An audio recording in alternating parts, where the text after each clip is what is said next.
እዚህ ስር ያላችሁ ሁላችሁም እንዴት ናችሁ? ማለት እየፈራሁ ነው ሀሳቤን ለመግለጽ ትንሽ ላይክ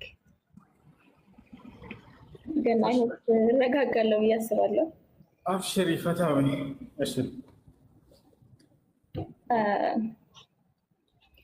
ማለት ብዙ ጊዜ የእምነት ችግር የለብኝም። ላይክ እምነት ሳስበው ላይክ ድርጅት ብዬ ነው የማስበው። ላይክ በፊት ማለት ነው ኦርቶዶክስም ሆነ ጴንጤ የእምነት ድርጅት ነው ብዬ ነበረ የማስበው። ላይክ ትኩረት አልሰጥም ብዙም እንትን አይደለሁም ዲፕሊ ገብቼበት አልመረመርኩትም። ግን በገባኝ ቁጥር ግን በፊት ላይክ ኦርቶዶክስ ሆኜ ሳለሁ የተለያዩ ነገሮች አሉ። አሁን ለምሳሌ ቤተክርስቲያን ላይ ሆኜ ስጸልይ ገብርኤልን ስጸልይ ማርያም ደግሞ የምትናደድብኝ ነበር የሚመስለው ልጅ ላይ ሆኜ ማለት ነው። እዚህ ጋር ማንም ሰው ጀጅ እንዲያደርገኝ አልፈልግም እየፈራው ስለሆነ ማለት ነውና እንደዚህ ሀሳቤን ብቻ ነው የምገልጸው። ኦኬ ሁላችሁም ማለት ነው። እና ላይክ ሰው የተለያየ ሀሳብ ስላለው ኮመንቱን ብታጠፋ ደስ ይለኛል፣ ምክንያቱም ስለሚረብሸኝ ማለት ነው። እና ልጅ ሆኜ ሲሄድ ላይክ ገብርኤል የሚናደድብኝ ይመስለኛል። ማርያም እንደዚህ አድርግልኝ ስል ደግሞ ማርያም የምትናደድብኝ ነበረ የሚመስለኝ ልጅ ሆኜ ማለት ነው። ሶ ያኔ ምን ነበረ የማደርገው እንደ ኦፕሽን የምጠቀመው ምን ነበረ? አንድ የፈጠርከኝ ፈጣሪ አለ፣ ይሄንን ህዝብ አለ አይደለም ቤተክርስቲያን ላይ ስትሆን ስትጸልይ ስፔሻሊ ይሄ ሀሳብ የፋሲካ ታይም ነበረ። ፋሲካ ታይም ላይ መጨረሻው ላይ ስግደት አለ፣ የስግደት ቀን ማለት ነውና ህዝብ ተሰብስቦ ነው የሚጸልየው እና ይሄ ሀሳብ ይሄንን ሀሳብ ያሰብኩት ያኔ ነውና ከውስጤ አይጠፋም መቼም ማለት ነው። ሁሌም የማስታውሰው ነገር ነውና እንደዚህ ስንጸልይ በቃ ማርያም ብዬ ብጸልይ የቤተክርስቲያን ማርያም ውስጥ ነው ያደግኩት እና አባቴ ቄስ ነው፣ ቤተሰቦቼ ቄስ ዘር ነን ማለት ከጎጃም የመጡ የቄስ ዘር ነን እና ዘር ማንዘሮቻችን ቄሶች ናቸው። ማርያም ነበር ያደግኩበት ቤተክርስቲያን እና እዛ ጋር ሆኜ ማርያም ወይ እንደዚህ አድርግልኝ ብዬ ስጸልይ ገብርኤልስ ብናደድብኝ ብዬ አስብ ነበረ። ገብርኤልንስ ብጠይቅ ሚካኤል ብናደድብኝስ ብዬ ጠይቅ ነበር፣ ላይክ አስብ ነበረ። ከዛ ምንድነው ኦፕሽን ያደረግኩት አንድ የፈጠርከኝ ፈጣሪ አለ ተቀምጬ ማለት ነው። ይሄንን ህዝብ ሁሉ የፈጠርክ የእያንዳንዳችሁን የፈጠርክ አይን የሰጠክ እንዲንቀሳቀሱ ያደረግ አንድ ፈጣሪ አለ።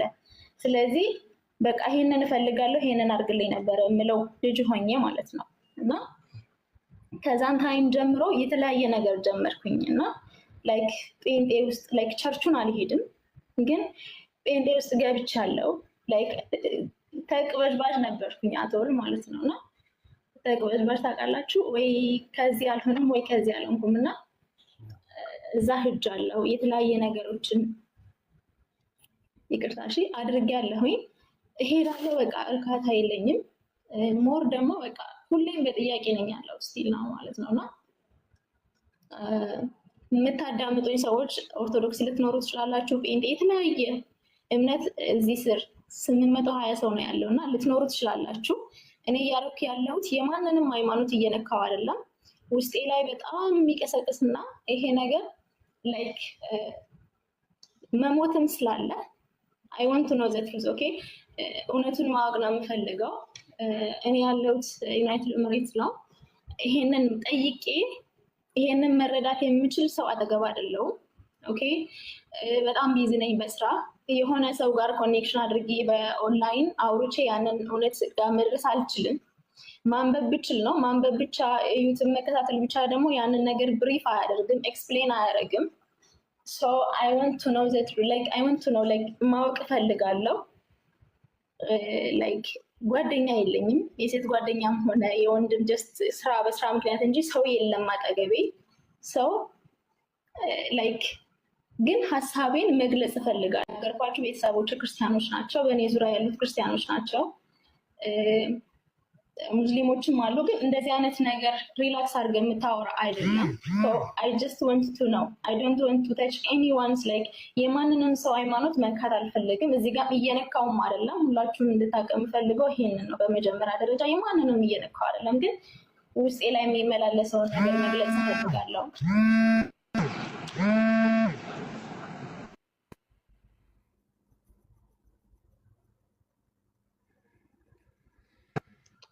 ይቅርታ ስልክ ገብቶብኝ ነው እና ይሄንን ማወቅ ብቻ ነው ስለምፈልግ ነው እና በጣም እየተቅበዘበዝኩ ነበረ። በጣም ስቲል ነው አሁንም ማለት ነው እና የሆነ ሰው ግን እንዲያወራኝ ይፈልጋለሁ በግልጽኝነት። እስልምናን በጣም እወደዋለሁ እና ዝግዛግ ነገር የለውም። የምታምነው ላይክ አንድን ብቻ ነው የምታመልከው፣ የምትገዛለት አንድን አካል ብቻ ነው እና ላይክ አይ ዋንት ቱ ኖ ዘ ትሩዝ አቶ ኢሞሽናል ነው የምሆነው እና እውነቱን ማወቅ እፈልጋለሁ። በጎኔ እንድትሆኑ እፈልጋለሁ። ምክንያቱም መሞትም ስላለ ማለት ነው። ላይክ መኖርን ብቻ ሳይሆን መሞትም ስላለ እኔ ደግሞ እየተቅበዘበዝኩ ነው። ሶሪ ግን ስለማዳመጣችሁ በጣም አመሰግናለሁ። በውስጥ ባውራክ ደስ ይለኛል፣ ምክንያቱም ስጽፍልህ አትመልስም እና በቃ ከጨረስሽ አንዴ ለናገር አዳምጪኝ። እሺ። ሰው እውነትን መፈለግ ሲጀምር የሚሰማችሁ ስሜት ነው።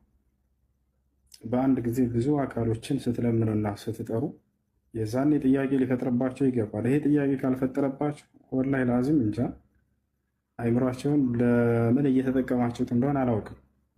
ሁላችንም ማለት ነው አንድ ፈጣሪን ብቻ መጥራት አለብን። ሌላ በፍጹም ማንንም ልንጠራ አይገባም። ከዚያ ከአንዱ ከፈጣሪ ውጭ ሌላን አካል እየተጣራ ያለ ካለ በቃ ራሱን ይፈትሽ። አንዱን አምላክ እዚህ ማርያምን የምትጠራ ከሆነ ገብርኤልን የምትጠራ ከሆነ ሚካኤልን የምትጠራ ከሆነ ኢየሱስን የምትጠራ ከሆነ እግዚአብሔር ሁሉንም በአንድ አስቡት። እንዳልሽው አንዱን ስጠራ እንደ ይቆጣብኛል የሚል ሀሳብ አላህ በቁርአን ላይ ይሄን አንስቷል።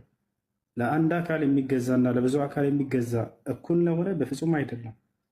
አንዱ ሲጠራ ሌላኛው በዚያ ነገር ላይ አምልኮን አምላክ እንዲጋራበት ማንም አይፈልግም። አምላክ ቀናተኛ ነው።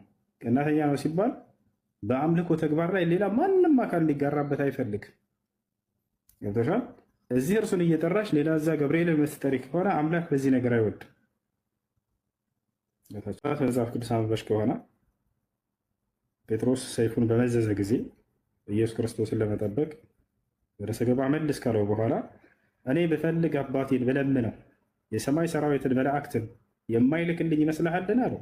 አየሽ፣ መላእክቱን ነው በቀጥታ መጠየቅ ያለበት? ላ አይደለም፣ አባቴን ብለምነው አለ። አየሽ፣ የሚጠየቀው ማን ነው? አንዱ አምላክ ነው። መልአኩን አይደለም የሚያመጣው። ላ እንደዛ አይደለም፣ መልአኩን አይደለም የሚጠይቀው። አንዱን አምላክ ትጠይቂያለሽ። አምላክ በእነዚህ በመላእክቶች ሊያስጠብቅሽ ይችላል። አላህም ቃል በቃል በቁርአን ላይ ነቢዩ ሙሐመድ ሰለላሁ ዐለይሂ ወሰለም ምን እንዳደረጉ ተመልከቱ። ኢዝ ተስተጊሱነ ረበኩም ፈስተጃበ ለኩም ይላል። ነቢዩ ሙሐመድ ሰለላሁ ዐለይሂ ወሰለም እያስተማሩ ባሉበት ጊዜ ገና 300 አካባቢ ሳሉ የዛኔ እርሳቸው ማስተማር በጀመሩበት ዘመን 300 አካባቢ የመካ ከሃዲያኖች እንዳለ ተሰባስበው በብዙ ሺዎች የሚቆጠሩ ሙሐመድና ተከታዮችን እንላቸውና እዚሁ በቃ እንፈጽምባቸው ሳይበዙብን ከጊዜ ወደ ጊዜ የሚሰልም ሰው እየበዛብን ነውና ብለው በቃ ይሄንን አወጁ። ስለዚህ ጦርነት ከአንተ ጋር እናደርጋለን ተዘጋጅ ብለው ነገሯቸው። ምንም አማራጭ የላቸውም። ነብዩ ሰለላሁ ዐለይሂ ወሰለም ታወጀባቸው ጦርነት። ከራስ መከራከር ግድ ነው። የዛኔ የበድር ጦርነት ነው፣ በድር ይባላል። በዚያን ጊዜ ነቢያችን ሰለላሁ ዐለይሂ ወሰለምን ሊዋጓቸው በመጡ ጊዜ እነዚህ ጠላቶች በብዙ ሺህ ነው የሚቆጠሩት። ሰይፍ ይዘዋል፣ መሳሪያ ይዘዋል፣ ፈረስ አላቸው፣ ግመል አላቸው፣ ብዙ መዋጊያ መሳሪያዎችን ትጥቅ አሟልተው መጡ። የነቢዩ ሰለላሁ ዐለይሂ ወሰለም እና ሰሓቦቻቸው ገና 300 ናቸው። ደካሞች ናቸው። በዚያ ላይ ሴቶች ናቸው፣ ሽማግሌዎች ናቸው፣ ወጣቶች እሱኖች ናቸው። ጦር ሜዳ ላይ ቀረቡ። ነቢዩ ሰለላሁ ዐለይሂ ወሰለም በዚህ ጊዜ ጀተ ዐላ ሩክበቲሂ ተመልከቱ ምን እንዳደረጉ። በጉልበታቸው ተንበረከኩና ወደ ሰማይ ቀጥ ብለው አምላክ አላህ ሱብሓነሁ ወተዓላ መለመን መጸለይ ጀመሩ። አላሁመ ነስረከ አለዚ ወዐድተኒ ያሉት፣ ጌታዬ አላህ ሆይ ረዳሃለሁ ብለህ ቃል የገባህልኝን ቃል ኪዳን ዛሬ ነው የምፈልገው እንድትረዳኝ ይላሉ። አቡበክር ስዲቅ አያቸዋለሁኝ አለ ሲዘግብ ይህን ዘገባ። ነቢያችን ሰለላሁ ዐለይሂ ወሰለም አላህን ከመለመን አልተወገዱም። ጋቢያቸው ከላይ የለበሱት እስኪወድቅ ድረስ አለ። ያ ሙሐመድ አልኳቸው፣ እኔም ጠጋ ብዬ ሙሐመድ ሆይ ኢነላሃ ሙንጅዙን ለከ ማ ወዐደክ የክፊክ፣ ሙሐመድ ሆይ ይበቃሃል፣ አላህ ቃል የገባልህን እንደሚረዳ ቃሉን ይፈጽምልሃል፣ ይረዳሃል፣ አብሽር፣ ይበቃሃል አላቸው። ነቢያችን ሰለላሁ ዐለይሂ ወሰለም በዚህ ጊዜ ተነሱ። ወዲያውም ነቢያችን ሰለላሁ ዐለይሂ ወሰለም የቁርአን አንቀጽ ወረደላቸው። ኢዝ ተስተጊሱነ ረበኩም ፈስተጃበ ለኩም አኒ ሙሚድኩም ቢአልፊን ሚነል መላኢከቲ ሙርዲፊን። ሙሐመድ ሆይ አላቸው፣ እኔን ጌታህን አላህን እርዳታ በለመንከን ጊዜ አለ። የማንን የለመኑት? እርሱን የለመኑት፣ መላእክቶችን በቀጥታ አይደለም። እኔን ጌታህን አላህን እርዳታ እንድረዳህ በለመንከኝ ጊዜ አላቸው፣ ፈስተጃበ ለኩም እኔም ልመናህን ተቀበልኩ። አኒ ሙሚድኩም ቢአልፊን ሚነል መላኢከቲ ሙርዲፊን እኔ 1000 የመላእክት ሰራዊትን አስከትዬ እልክላችኋለሁ የሚረዷችሁን የሚያገዟችሁን አለ። ወዲያው መላእክቶችን አላህ አዘዛቸው። ኢዝ ዩሒ ረቡከ ኢለል መላኢካ እኔ ወደ መላእክቶችም ትእዛዜን ባስተላለፍኩ ጊዜ አለ አኒ መዐኩም ፈሰቢቱ ለዚነ አመኑ እናንተ መላእክቶች ሆይ እኔ ከእናንተ ጋር ነኝ፣ ሂዱና ምድር ላይ እነዚያን ያመኑትን ሙሐመድንና ከእርሱ ጋር ያሉትን አጽኗቸው፣ አበርቷቸው፣ ከጎናቸው ሆናችሁ ብዬ ያዘዝኳቸው አለ። ወዲያው መልአኩ ገብርኤል እና ሚካኤል እንዲሁም የሰማይ ሰራዊት መላእክቶች 1000 መላእክቶች መጡ። 1000 ሰራዊት። ከዚያ በኋላ እነዚያ ከሃዲያኖች ተሸነፉ፣ ድል አደረጉ እነዚህ አማኞች። አሁን ለነግራቸው የፈለግኩት ምንድን ነው? መላእክትን አንጠራም እኛ። ገብርኤልን በቀጥታ አልጠሩም ነቢ ሰለላሁ ዐለይሂ ወሰለም። ሚካኤልን በቀጥታ አልጠሩም። ማንን የጠሩት? አንዱን አምላክ አላህን ተጣሩ። ወዲያውም አምላክ አላህ ሱብሓነሁ ወተዓላ መላእክቶችን አወረደ፣ ረዳቸው። ረድተው እነዚህ መላእክቶች ተመለሱ ስራቸውን ሰርተው። መላእክትን በፍጹም መለመን አይቻልም። አንተ ገብርኤል ጠብቀኝ አልለውም፣ ሚካኤል ጠብቀኝ አልለውም። አንዱን አምላክ ነው በቃ በኢስላም። አላህ ቃል በቃል ምን ይላል? ወአነ ልመሳጅደ ሊላህ ፈላ ተድዑ መዓ ላሂ አሐዳ ከእኔ ከአላህ ጋር አንድንም አካል እንዳትጣሩ ይላል። ስለ እነዚህ ስለ መላእክቶች ሲነግረን አላህ ስለ ገብርኤል፣ ስለ ሚካኤል፣ ስለ መሲሁ አጠቃሎ ሲናገር ሆናለ ለን የስተንኪፈ ልመሲሁ አን የኩነ ዓብደን ሊላህ ወለልመላኢከቱ ልሙቀረቡን አለ። ክርስቶስም ሆነ ልክ እንዲሁ የቅርብ ታላላቅ መላእክቶች እነ ገብርኤል እነ ሚካኤል ለእኔ ባሪያና አገልጋይ ከመሆን አይጸየፉም አለ። እናንተ ግን ከኔ ውጭ ትጠሯቸዋላችሁ እነዚህን ሶስት ነው። እነሱ ግን ለእኔ በጣም አገልጋዮች ናቸው፣ እኔን በጣም የሚገዙ የሚያመልኩ ናቸው አለ። ወለልመላኢከቱ ልሙቀረቡን የቅርብ መላእክቶችን ብሎ የሚገልጸው ገብርኤልና ሚካኤልን ነው። ሰው እነዚህን ሲጠራ አላህ ስብሐነሁ ወተዓላ ምን አለ? እነዚህ የምትጠሯቸው ከእኔ ውጭ ለእኔ ባሪያ ከመሆን የማይጸየፉ ናቸው፣ እኔን የሚገዙ ናቸው። ስለዚህ ነው ሰላምን የፈለገ ረፍትን የፈለገ ያን አንዱን አምላክ ያምልክ። የመላእክትን አምላክ የሆነውን የነቢያት አምላክ የሆነውን የአብርሃም የኢስሐቅ የያዕቁብ አምላክ የሆነውን አንዱን አምላክ አላህ ሱብሓነሁ ወተዓላን ወደ ማምለክ ይምጣ። ለዚህ ነው ነቢዩ ሙሐመድ ሰለላሁ ዐለይሂ ወሰለም ማስተማር ሲጀምሩ ምን ይሉ ነበር? ያ ቀውም ቁሉ ላ ኢላሃ ኢለላህ ቱፍሊሑ ይሏቸው ነበር። ህዝቦቼ ሆይ ከአንዱ አምላክ ከአላህ በስተቀር በእውነት የሚመለክ ሌላ አምላክ የለም ብላችሁ እመኑ ትድናላችሁ ይሏቸው ነበር። ነቢያችን ሰለላሁ ዐለይሂ ወሰለም ለዓለም እንደመላካቸው ለዓለም መንግስታቶች ሁሉ ደብዳቤን እያጻፉ ይልኩ ነበር። ምን የሚል ደብዳቤ ነበር ሲያጽፉ የነበረው? ቢስሚላህ ራሕማን ራሒም ሚን ሙሐመድን ረሱሊላህ ኢላ ዐዚም ሩም ሄራቅል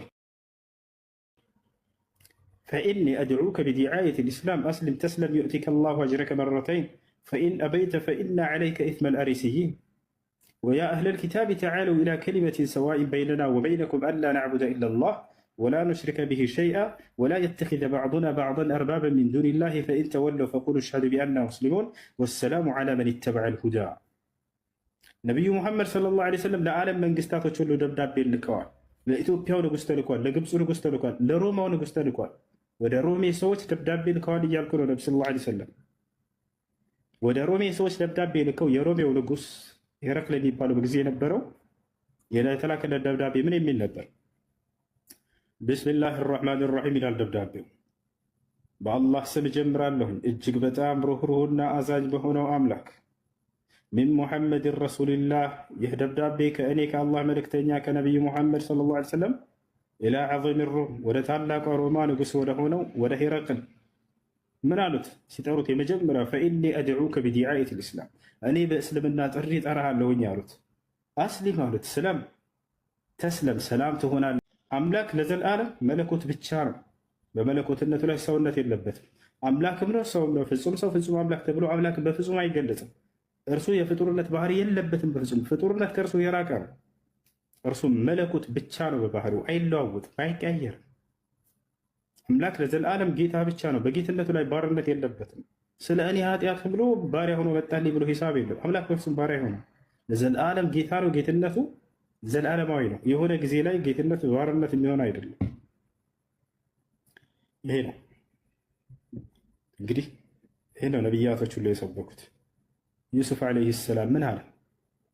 ዩሱፍ እስር ቤት ውስጥ በገባ ጊዜ የያዕቆብ ልጅ ህዝቦችን ምን አላቸው? የእስር ቤቱን ሰዎች ኢኒ ተረክቱ ሚለተ ቀውሚን ላ ዩእሚኑነ ቢላሂ ወሁም ቢልአኺረቲ ሁም ካፊሩን አለ። ወተበዕቱ ሚለተ አባኢ ኢብራሂመ ወኢስሐቅ ወያዕቁብ ማ ካነ ለና አን ኑሽሪከ ቢላሂ ሚን ሸይ ዛሊከ ሚን ፈድሊላሂ ዐለይና ወዐለ ናስ ወላኪነ አክሰረ ናስ ላ የሽኩሩን ያ ሳሒበይ ሲጅኒ አአርባቡ ሙተፈሪቁነ ኸይሩን አሚላሁ ልዋሒዱ ልቀሃር አላቸው።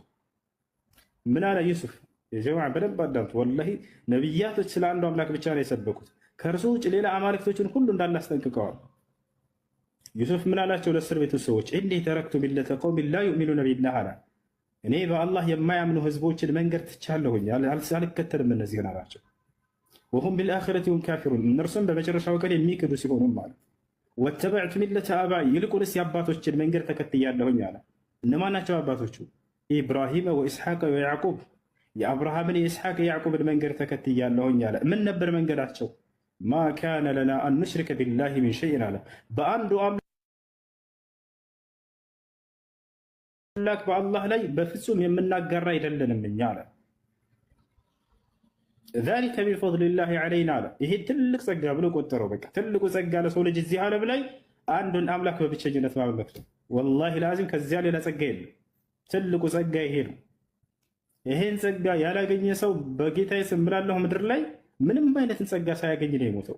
ይሄን ጸጋ ያገኘ ሰው በጌታዬ ስም እምላለሁ የዚህ ዓለምን ጸጋ ባያገኝም ሁሉን ጸጋ አግኝቶ ነው የሞተው። የዚህ ዓለም ትልቁ ጸጋ ያን የፈጠረህን አንዱን አምላክ በብቸኝነት አውቀህ እርሱን ተገዝተህ ከዚች ዓለም መውጣት ነው። ነገ ከዚያ ከአምላክ ፊት ትቆማላችሁ። ከኔ ውጭ ሌላ ማን ስትጣራ ነበር? ለማን አምልኮ ስታቀርብ ነበር ቢልህ ምንድን ነው መልሳችን? አንዱን አምላክ በብቸኝነት እናምልክ ነው ነቢዩ ሙሐመድ ሰለላሁ ዐለይሂ ወሰለም መጥተው ያሉት፣ ሌላ አይደለም። የአብርሃም የኢስሐቅ የያዕቁብን አምላክ ያን አንዱን አምላክ አምልኩ ብቻ ነው ያሉት። በዚህም ጠሏቸው፣ በዚህም እርሳቸውን አንቋሸሹ፣ እርሳቸውን ዝቅ አደረጉ። ዛሬም ዝቅ እያደረጉ ይገኛሉ። ጥሪያቸው ይሄ ብቻና ብቻ ነው። ዮሴፍ ቀጥሎ ምን አለ? ዛሊከ ሚን ፈድሊ ጆሲ ወይ አንበሳው እንዴት ነው? ባለፈው እምነት የለኝም ብለህ ነበር። አሁን ደግሞ ኮሜንት ላይ ኢየሱስ ስላንተ ሞቶልሃል አልክ፣ በቅጽበት ክርስቲያን ሆንክ እንደ ይላል። የዛሬው ጥያቄ በል መልስ። ሀቅ ነው። ኦኬ፣ ባለፈው እምነት የለኝም ብለህ ነበር ኢየሱስ ክርስቶስ፣ ስለዚህ አምላክ ነው ብለህ ተቀበልክ ማለት ነው አይደለ? ሳይሻል አይቀርም። ኢየሱስ ለሰው ብሎ ተሰቅሏል። በጣም ጥሩ። ስለዚህ ክርስቲያኖች በእምነታቸው ያፈራቸው የክርስትናን እምነት የለኝም ብላችሁ ባትመጡ ጥሩ ነው። ክርስቲያን ነን ብለናል። በጣም ጥሩ። ኢየሱስ ክርስቶስ አምላክ መሆኑን ተቀብሏል። ይሄ ሰው አምላክ ኢየሱስ ክርስቶስ አምላክ እንዳለው ታውቃለህ? እንደ መጽሐፍ ቅዱስ ጆሲ ጌታ ሰው እኔ መሰቀሉን ነው የማውቀው። የዓይን እማኝ አለኝ። አንተ ግን የዓይን እማኝ የለህም አባቴ። አምላክ ብለህ የምታስበው ኢየሱስ ለእርሱ አምላክ እንዳለው ታምናለህ አታምንም? አምላኬ አምላክ አለ። እንዴት አምላክ ይኖረዋል? አንተ እንዴት ይዋጥልሃል? ጎበዝ። ስለዚህ አምላክ ካለው አምላክ ሊሆን አይችልም እሱ ማለት ነው አይደለ? በጣም ጎበዝ። አምላክ የለውም እያልኩ ነው። እሱ ነው አምላክ። ስለዚህ አምላክ እንዳለው የተናገረበትን ከኢየሱስ ቃል ከራሱ አንደበታውን ላሳይህ ነው ማስረጃ። እሺ ጆሲ ምን ትላለህ? እኔ በሱ ቃል አልሄድም አባቴ። እኔ እሱ በዓይን እማኞች ያዩትን ነው ማምነው። መጽሐፍ ቅዱስ ላይ ነው የማሳይህ። አብሽር። ከመጽሐፍ ቅዱስ ከቁርአን አይደለም። ከመጽሐፍ ቅዱስ ላይ ኢየሱስ ክርስቶስ አምላክ እንዳለው የተናገረበትን ላሳየህ ነው። ምን ትላለህ? ለአምላክ ሊኖረው አይችልም ብለሃል። ስለዚህ ኢየሱስ ክርስቶስ አምላክ ያለኝ ካለ አምላክ አይደለም እሱ ማለት ነው። ተስማማን? አሳየኝ። ያው ላሳየህ። ያውና ኢየሱስ ክርስቶስ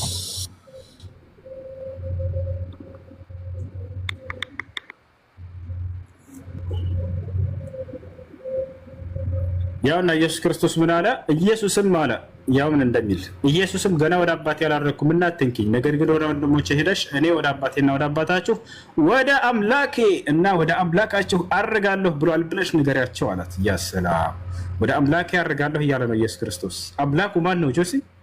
ጌታ ሰው አምላክ አለው ማለት ነው። ወደ አምላኬ እሱ ራሱ ነው አምላክ። አምላክ የሚለው ራሱን ነው ኢየሱስ ክርስቶስ ወይንስ ሌላ ነገር ነው? አዎ እሱ ራሱ ነው። የራሱ አምላክ ራሱ ነው ኢየሱስ ክርስቶስ። ስለ በአንዴ እንደ ሶስት ሆኖ ተገለጠ እንጂ ሌላ ነገር እኮ አይደለም። የራሱ አምላክ ራሱ ነው ወይ? ጉድ መጽዮ አንድ ሆኖ በሶስት ተገለጠ እያልኩ ነው።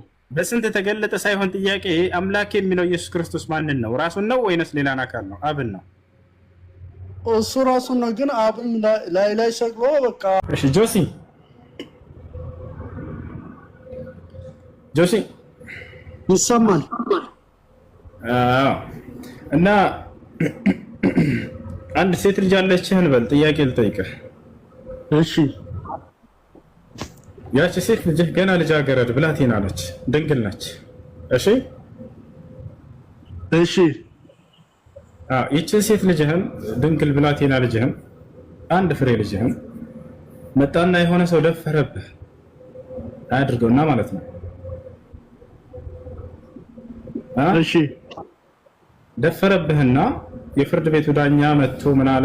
ይሄን ሊፈርድልህ ልጅህን ደፍሮብኝ ነው ብለህ ይዘህ ሄደህ፣ ከዚያ የፍርድ ቤቱ ዳኛ ምን አለ? ይሄ የደፈረብህ ሰው ደፋሪውን ለአባቷ ለልጅቷ አባት ለአንተ 50 ብር ስጠው ብሎ ይቀጣውና ከዛ ልጅቱንም በዛው ያ የደፋሪው ሰውዬ ልጅህን የደፈረብህንም አንጠልጥሎ እንዲሄድ ፈረደለት። 50 ብር ለአንተ ሰጥቶ ማለት ነው። አንተ በዚህ ፍርድ ትስማማለህ? አትስማማም? አልስማማም። ለምን አትስማማም? ፍትህ ስላልሆነ ስለበደለ አይደለ? ሀቅ ነው፣ እውነት ነው። ይሄ ፍርድ የፈረደው እግዚአብሔር እንደሆነ መጽሐፍ ቅዱስ ላይ ላሳየህ ነው። ሰሂህ በእናንተ ሰሂህ ሐዲስና ምንድን ነው የሚባለው? እንደዛ እኮ ነው። እና ላሳየህ ነው። ሴት ልጅ ብትደፈር 50 ብር ከፍሎ ያደፈረው ሰውዬ ለልጅቷ አባት 50 ብር ይስጥና ልጅቱንም በዛው አንጠልጥሎ ይሄድ ነው። እግዚአብሔር ፈርዶለታል። እና ላሳየህ የጌታ ሰው እሱ ሰሂህ ሐዲስ አይደለም አባቴ። በእናንተም እኮ አለ ሰሂህ ሐዲስ። መጽሐፍ ቅዱስ ላይ ضعيف አለ፣ ደካማ አለ፣ የማትቀበለው ደይፍ። እሱ ደይፍ ሐዲስ ነው። በእናንተም እኮ ሰሂህ ሐዲስ እና መጽሐፍ ቅዱስ ላይ ነው አልኩህ እኮ። በእናንተም ሰሂህ ሐዲስ ደይፍ ሐዲስ አለ። በቃ እንደ ሰሂህ ሐዲስ ያዘው፣ ሌላ ነገር እኮ የለውም። ላሳየህ፣ መጽሐፍ ቅዱስ ላይ ነው። መጽሐፍ ቅዱስ ይሄ ውሸት ነው ካልከኝ ችግር የለውም፣ እንስማማበታለን። ፐርፌክት መጽሐፍ የለም እያልኩ ነው። እና ያው ላሳየህ፣ እዚህ ጋር ምን ይላል መሰለህ? መጽሐፍ ቅዱስ ይሄ አንተ መጽሐፍ ነው አይደለ?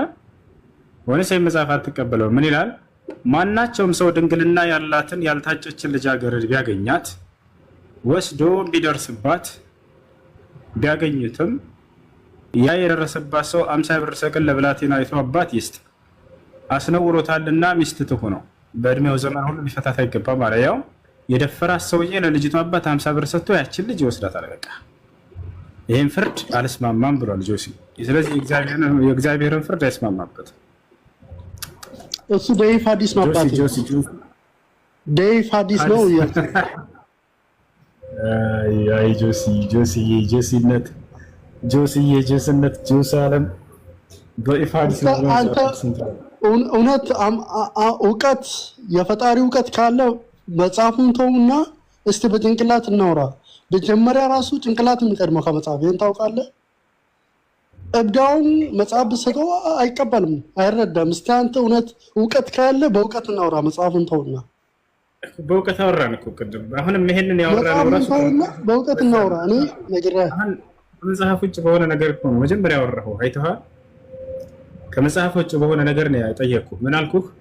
አንተ ሴት ልጅ ቢኖርህ አልኩህ። ምንም መጽሐፍ ሳልገልጥ ማለት ነው። አረ እንዴ አንተ ሴት ልጅ ቢኖርህ ብላቴና ድንግል ብትሆን መጥቶ የሆነ ሰው ልጅህን ቢደፍርብህ ከዛ የፍርድ ቤቱ ዳኛ አልኩህ እና በሎጂክ በንጹህ አይምሮ የማትቀበለው ፍርድ ነው የመጽሐፍ ቅዱስ ፍርድ እንዳለ። ከፈለክ እያንዳንዱ ዝም ብዬ ብጠይቅህ የማትቀበለው ነገር ሆኖ ነው የምታገኘው። ከዚያ በኋላ ቢደፍርብህ አንተ ትስማማለህ ወይ? 50 ብር ቀጥቶ ልጅህን በዛው ውሰዳት ብሎ ለደፈረው ሰው ብለህ ይሄ በፍጹም አልስማማም ማለት አየህ። ከመጽሐፍ ውጭ በሆነ ወሬ ነው እንደ ሎጂክ ነው የጠየቁህ። እንደ ንጹህ አይምሮ እንዳለው ሰው አትስማማም። አሁን እኔም ቢሆን አልስማማም። ልጄን ደፍሮብኝ 50 ብር ተቀጥቶልሃል በቃ ሂድ ቢለኝ የፍርድ ቤቱ ዳኛ በፍጹም አልሰማም። ይታል አይደል? ከዚያ በኋላ አልስማማም ማለት ከመጽሐፉን ሳሳየህ ጊዜ ከመጽሐፎች እናወራለን። መጽሐፎች እኮ ነው ያወራነው ከመጀመሪያ